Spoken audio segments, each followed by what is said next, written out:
more virtual, and we still do some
All right, it's 5 o'clock. Appreciate everybody being here tonight. We will start our work session for our 10 a.m. council meeting next week. First item on the agenda is approval of monthly bills. Approved April 2025 monthly bills. Any questions? Approval of minutes, April 28, 2025, 5 p.m. work session, May 5th, 2025, 5:30 p.m. council work session, May 5th, 2025, 6 p.m. council meeting. Any questions? Public hearings, resolution 25092, approve request for a Class 2 lounge license, liquor, beer, and wine off-premise for what you got? Well, I'm not sure. Doing business as the Reserve at 1406B Beltline Road. Yeah, they've met all requirements, and this is going to be a new business, a package store. Okay. Any questions? All right, resolutions. Just give me a good pronunciation before next week. I'll try All right, thank you. He did tell me, but I still can't All right. get that to you.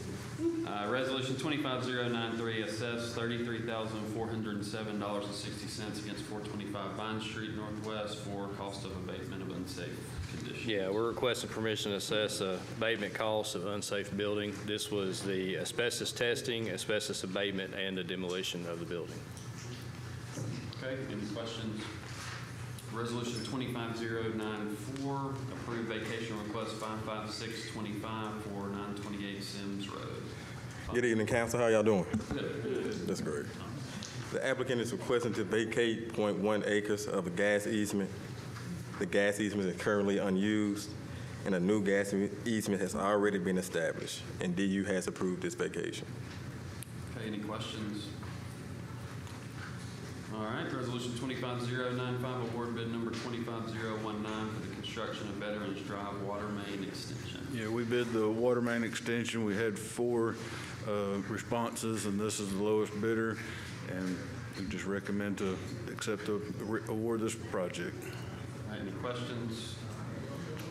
All right, resolution 25096, approved agreement with Pewright McAnally for design of Central and Beltline intersection realignment. Yeah, that's kind of the picture I gave y'all, that sort of so I didn't have to fully describe what it is. When Central Parkway south of the Beltline makes those big curves, the plan is to straighten it out straight into the road just south of there, and then do improvements along there, I think, whatever, Decatur Drive there out to Central Parkway. And it's also for doing sewer extension design. Okay, any questions? Dane, do we have anything, understand the primary reason for this is those out parcels got subdivided? Is there some movement that's looking to happen there? Yes, there is. The developing outline of Olive Garden and Texas Roadhouse is looking at, has that under his management now. He wants to develop that land. But there's no imminent development. Just trying to. Alive. Yeah. Okay. All right. Any questions? Resolution 25097, authorize mayor to approve enterprise fleet management lease agreement and sale of city-owned vehicles. Evening, Council. Kyle DeMeester, Finance.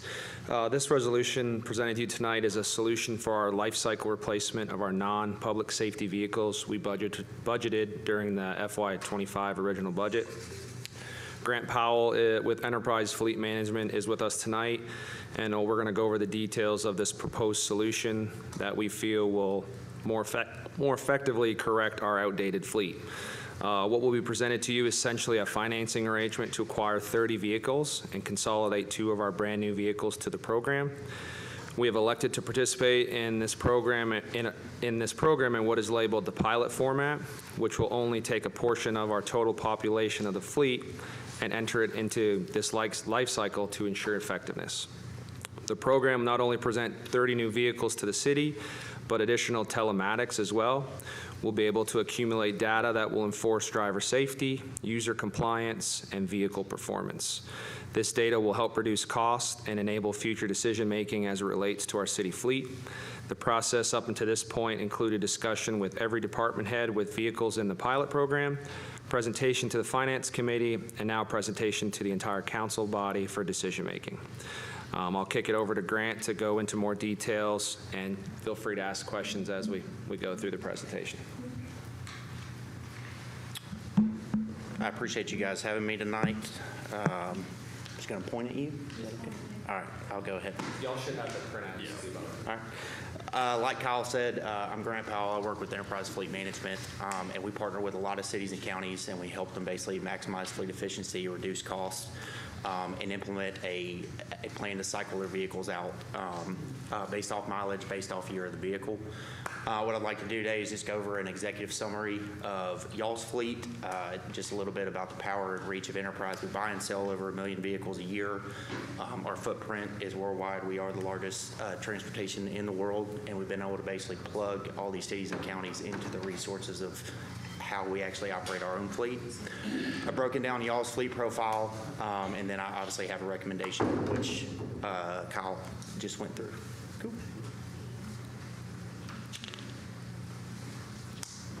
Y'all got a total of 137 vehicles, mixed manufacturers. You got 20 different vehicle classes.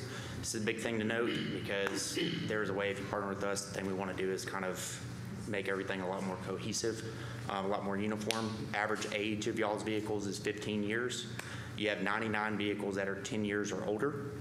Average odometer is about 90,000 miles. As you can see here, here's your 20 vehicle classes. There's your average odometer, just kind of breaking out by fleet. These are non-public safety. Yes. Yep. This is the fleet profile. Like I said, 137 vehicles. You're averaging about 10,000 a vehicle right now. This is a big thing that Kyle kind of hit on the financing of the optimal time to replace a vehicle. Obviously, a vehicle is going to depreciate. Your maintenance is going to be at an all-time low, and it's going to be very fuel efficient. When do we figure out when's the right time to sell? We basically plug you into our remarketing department, how we predict basically fair market values on vehicles, and how we can apply that equity from the sale of vehicles into your next lease payment, overall lowering the total cost of ownership. A little bit about all that we do. We are able to acquire from all OEM manufacturers, which does not limit y'all to just go off the state bid list now. And we were awarded the Sourcewell contract, which basically gives us the right to be able to do all this on the due diligence standpoint. On the financing, like you said, it's very creative. It's however you guys see fit that benefits the city of Decatur. We are going to handle all license, title, registration, which is a huge administrative burden that will be relieved off the people. Aftermarket, if any vehicle needs aftermarket, we are able to basically have that put on before the vehicle is delivered, and we can cap that cost of the aftermarket into a lease to spread it over, which is a big cash flow advantage. Maintenance programs, there is a maintenance program, but I've already talked to Kyle. We're going to wait on that just for this part of the fleet. On the fuel programs, we are looking into that. That is a little bit kind of later thing right now, but that is in talks. Accident management, we can handle basically anything that happens. You'll have one point of contact that is able to handle it from start to finish if the vehicle is in a wreck. On telematics, we will be implementing, it's called Geotab. It's live tracking if a vehicle gets into a wreck.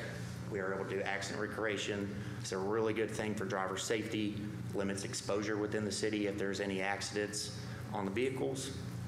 And then the biggest thing is resale. You guys are either going to sell them off gov deals or you're going to go to an auction. Because we were awarded the Sourcewell contract, we are now able to legally go sell these vehicles direct through Enterprise direct lines of our remarketing team. Cool. Here's the analysis. Basically, Kyle identified 30 vehicles that we were looking to start with this pilot program. I need to change this because I can't see. This should be good.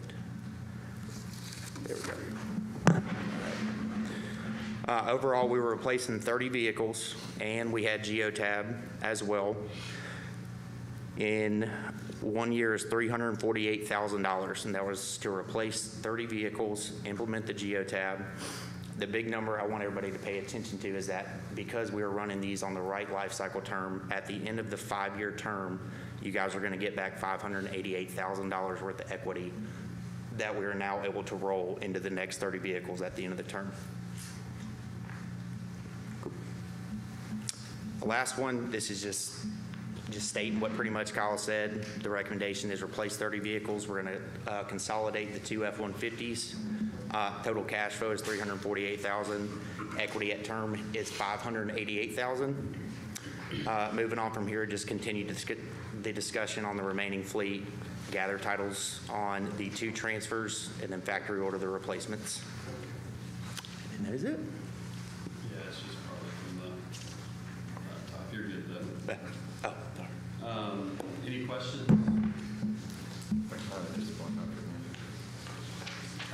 References from other municipalities? Yeah, so we've got Coffee County, we've got DeKalb County, Vestavia. Yep.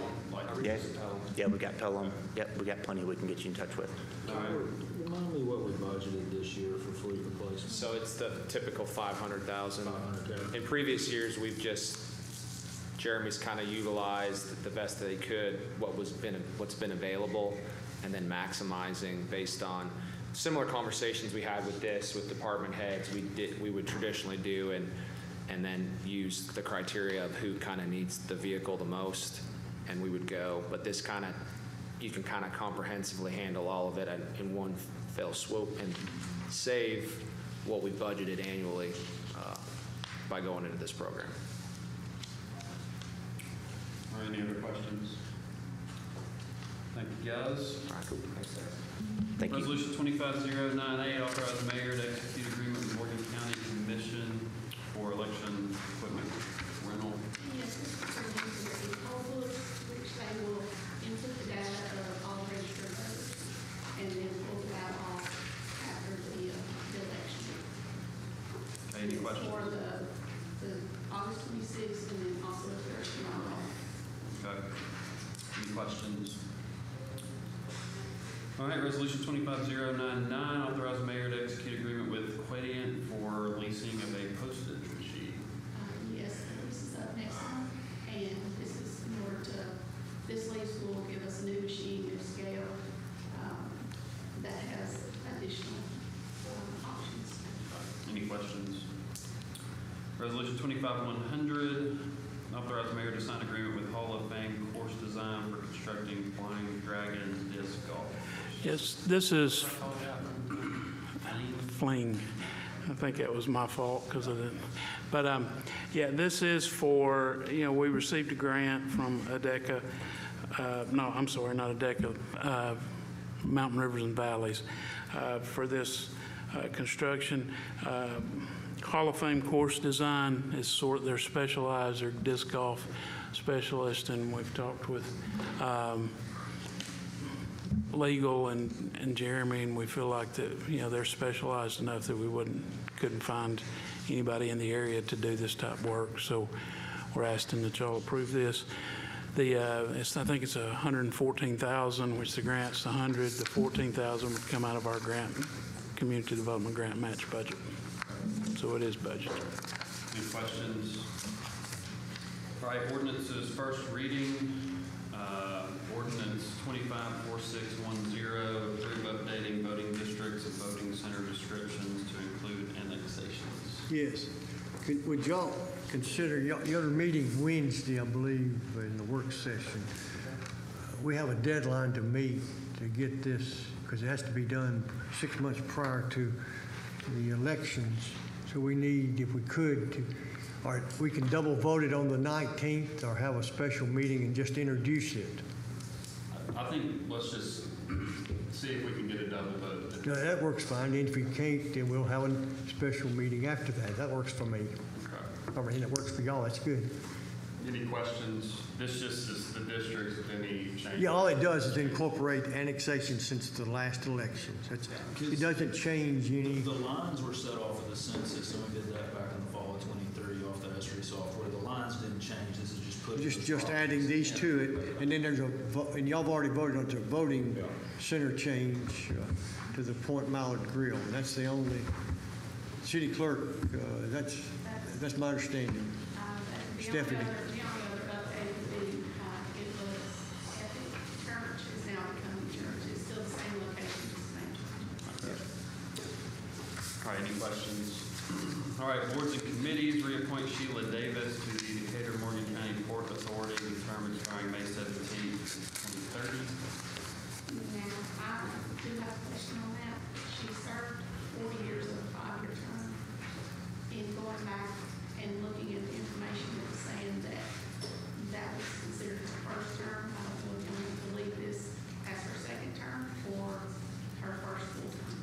Did she replace somebody Yes, Mr. for Pryor. 1 year? Technically, it was a partial term, but I was just, like I said, when I went back and reviewed the Yeah. minutes. it's a long partial term. It is. To me, it's a partial term. I mean, I know it's long, but that's my 2 cents. Any other questions? Stephanie, when is our meeting Wednesday? I believe it's at 1:45. We need to be, everybody needs to be there and seated by 1:45 and the interview begins We have a planning interview at 2 o'clock on Wednesday, at 7:00. 7. All right, anything else, folks? Anything else from council? I have something. Last week, this council took a bold move. They did. And we selected Captain Tory Mack as our next police chief. That, I think everybody on this council realized that there was going to be some pushback on that, whether it was from inside the police department, whether it was the public, but I think everybody knew that I think everybody felt, I won't say knew. I felt, and I think others felt, that this was the best candidate that we had, not regardless of the fact that he was the only one who we interviewed. I think that we all felt that he was very capable, very qualified, and the best alternative for us at this particular point. I think that even though we felt that there would be pushback, at some point, you feel that, people will accept and move forward. That's our job as a council to select whatever department head it is. We're interviewing Wednesday for planning director. We've made other appointments to our department head status.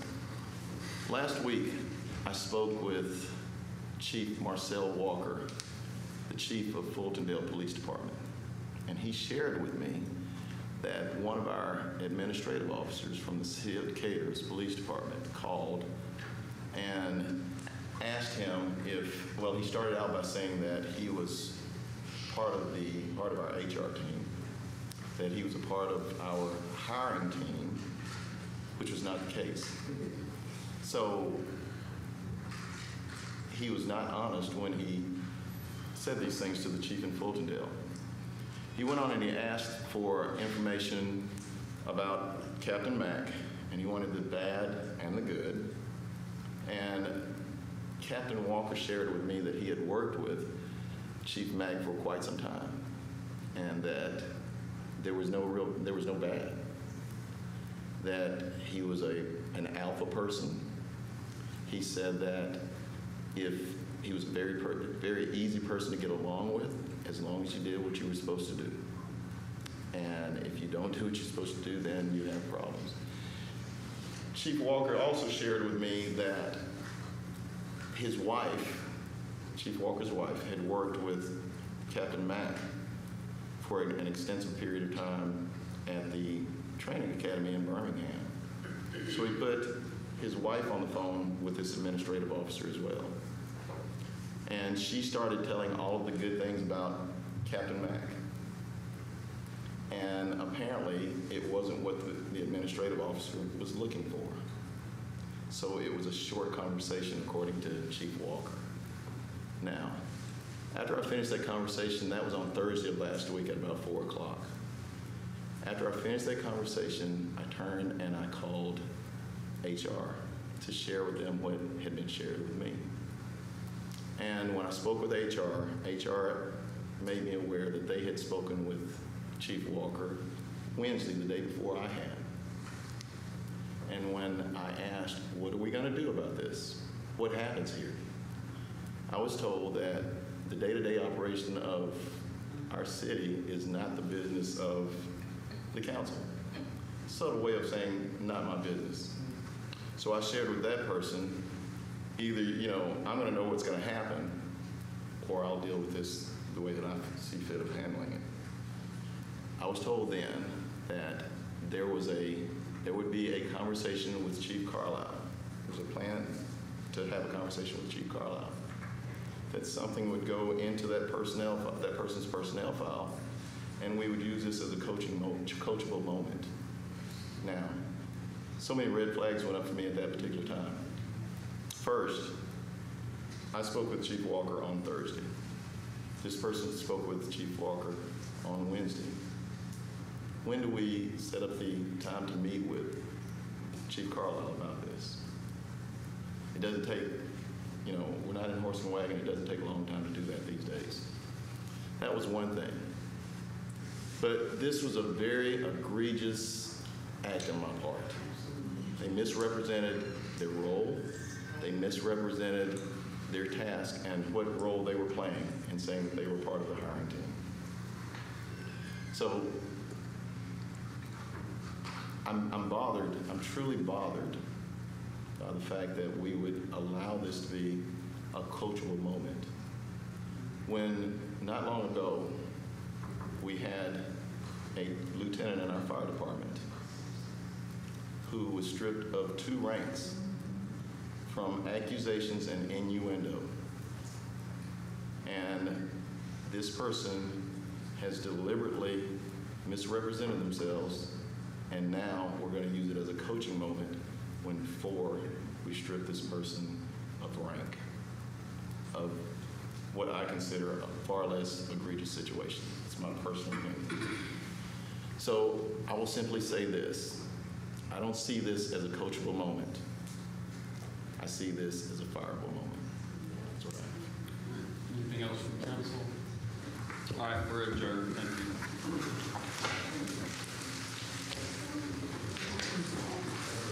you.